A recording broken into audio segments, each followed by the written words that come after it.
Please stand by. Please stand by. Please stand by. A little girl Vanessa from Kayla and Gina will speaking shortly. Please stand by. The following message is transmitted at the request of the United States government, NASA, and the United Nations.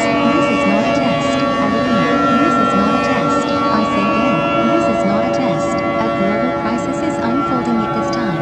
He has discovered by the National Aeronautics and Space Administration that the Earth's core temperature is raising extremely fast, melting and burning to death. Temperature is the Earth's core is about 350 degrees Fahrenheit and 560 degrees Fahrenheit. Many wildfires, explosions, sparking, melting cars, melting trucks and cities has been reported across the globe. There are many reports of people melting and burning to death.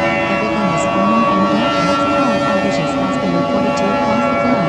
There is nothing we can do to stop this deadly event. We are going to die. I repeat, we are going to die. You are advised to gather your friends, family, pets, kids and children and prepare for sudden death. This is Vanessa from Kayla and Gina signing off. That was a message from Vanessa from Kayla and Gina. We now conclude the final activation of the emergency alert system with the final playing of our national anthem. Goodbye, we see you in heaven.